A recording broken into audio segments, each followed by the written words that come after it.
Fala, meus queridos! Sejam todos muito bem-vindos à aula 12 do nosso desafio de 50 dias para o exame CFC, para você gabaritar o exame e alcançar seu tão sonhado registro de contador. A questão que caiu no exame, o último exame de 2022.2, de quando eu estou gravando esse vídeo aqui, caiu uma questão de payback. O que é payback, cara? Vamos falar sobre payback agora.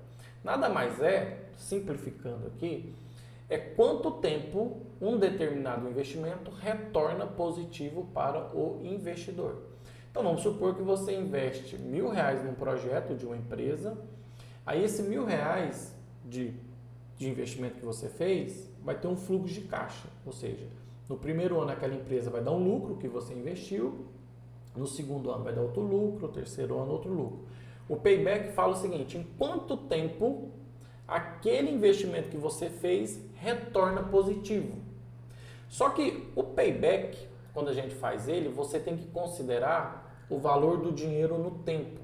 Ou seja, daqui 2 anos, daqui 1 ano, daqui 3 anos, você pega aquele valor e traz ele na fórmula do valor presente líquido, porque você considera o efeito do dinheiro ao longo do tempo.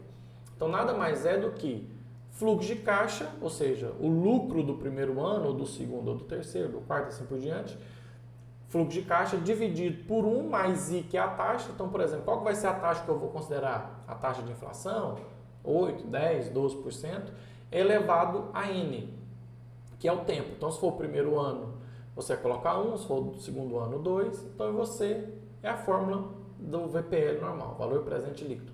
Porém, no exame 2022.2, que é o último exame de quando eu estou gravando esse vídeo, ele pediu para você fazer um payback simples. O que é um payback simples? É que você não vai considerar o efeito do dinheiro ao longo do tempo. Então facilitou bastante a sua vida. Porque ele fala o seguinte, ó, em 2021, uma cadeia de lojas passou a avaliar a abertura de uma nova filial em 2022, cujo investimento inicial era de R$50 mil. Os contadores estimaram as receitas e as despesas em reais para os primeiros anos de filial, do seguinte modo. Então pensa o seguinte, ele investiu 50 mil, então o investimento que ele fez foi de 50 mil. Como é payback simples, você vai desconsiderar a questão dos juros, da taxa. Então, o investimento inicial no ano 0 é R$50 mil. Então, pensa comigo aí. Ele investiu em 2022. Em 2022, ele teve um prejuízo. Olha, receita de 50 e despesa de 80, você tem um prejuízo de 30. Então, você tem um prejuízo aqui de 30. Então, veja, em 2022 não retorna os 50 mil. Por quê? Olha, ele deu foi 30 de prejuízo. Então, em 2022 não é a nossa alternativa, porque não retornou aqui. Em 2023, ele já deu 10 mil de lucro. Por quê? Ele teve 60 de receita e 50 de despesa. Então, ele teve 10 mil de lucro. Só que no acumulado, pensa comigo, ele deu 10 mil de lucro em 2023, só que ele vem de um prejuízo de 30 mil. Então, você tem um acumulado aqui, ó, vou colocar aqui, acumulado de menos 20. Por que menos 20?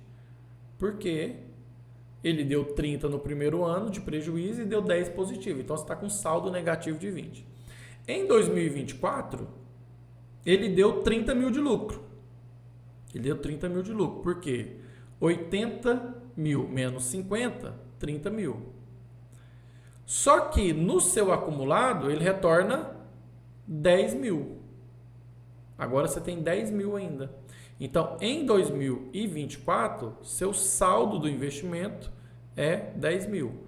Porque ele deu prejuízo de 30 mil no primeiro ano, depois ele deu 10, então no acumulado é menos 20. Depois ele deu 30 de lucro, então no acumulado ele tem 10. Então veja que ele não retornou os 50 ainda.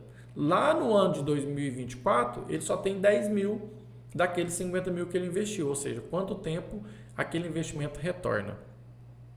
Já em 2025, ele teve, olha só, 100 mil menos 60, ele teve 40 mil de lucro. 40 mil de lucro. Se ele teve 40 mil de lucro e no seu acumulado você já tem 10 mil, então 50 mil. Então, considerando um payback simples, ou seja, que você não tem o efeito dos juros aqui, você retorna o investimento em 2025. Por quê? Aqui ele deu um prejuízo, aqui ele deu um lucro, aqui ele deu um lucro e em 2025 ele deu um lucro. Com o lucro de 2025, aqui ele retorna os 50 mil investido pela empresa. Investido pela empresa, que é 50 mil. Então, o nosso gabarito é 2025. Tá?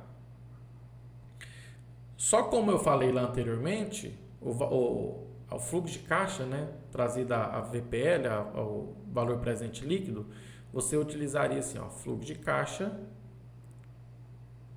dividido por 1 mais I elevado a N. Então, vamos supor aqui, ó, vamos fazer do ano 3 aqui, porque esse aqui é o ano 1, né, do investimento, esse aqui é o ano 2, esse aqui é o ano 3, esse aqui é o ano 4, esse aqui é o ano 5. E o investidor fala assim, olha, eu quero saber quando retorna o meu investimento aqui, tendo como uma taxa de 10% ao ano, tá? 10% ao ano. Então, o que você vai fazer? Você, por exemplo, vai fazer todo ano, né? Aí vamos pegar aqui 2024, que é o ano 3. Qual que foi o fluxo de caixa do ano 3? É de 30 mil. Você pegaria 30 mil, dividia por 30 mil, né? 1 mais... Como é 10%, 10% em fórmula fica 0,1, né? Então, 1,1 elevado a 3. Então, aqui você vai descobrir o valor líquido, né, do investimento. Aí, desses valores líquidos, você vai fazendo a conta. Então, provavelmente vai demorar mais. Por que vai demorar mais? Porque você vai ter o efeito dos juros aqui. Então, ao invés de ele dar 30 mil, né, nessa conta aqui, ele vai dar menos, tá? Não vou fazer com o objeto aqui que é payback simples. Eu só estou mostrando para vocês que você teria que descobrir cada fluxo deste caixa líquido. Como você descobre? Através dessa fórmula aqui. E se ele pedisse isso, ele ia fazer para você, ele ia te informar a taxa que ele queria de retorno do investimento, o que faz todo sentido, né? Porque a pessoa que está investindo, ela está investindo que é a garantia que o dinheiro dela vai retornar, mas já também considerando o valor do efeito do dinheiro ao longo do tempo. Então, se ele pedir o payback normal, você tem que considerar cada fluxo de caixa daquele líquido. Fluxo de caixa divide por 1 mais I elevado a N. Agora, se ele quiser o payback simples, pega o fluxo de caixa ali normal, o lucro que ele deu, e vai somando. Nesse caso, foi no ano 4, né? Porque foi no ano de 2025. Ele passou 2022 dando prejuízo, lucro em 2023, lucro em 2024. Com o lucro de 2025, ele retorna o investimento positivo para a abertura da nova filial de cadeia de lojas proposto pelo investimento. Certo, meus queridos? Uma questão de payback simples, mas também já expliquei o que é payback, coloquei a fórmula. Se porventura uma questão pedir, você vai fazer a mesma conta, só com os valores líquidos que você descobrir no valor presente líquido. Tá certo? Fica um abraço, curte esse vídeo aí se você não curtiu ainda. Até os próximos vídeos. Professor Ricardo Neves.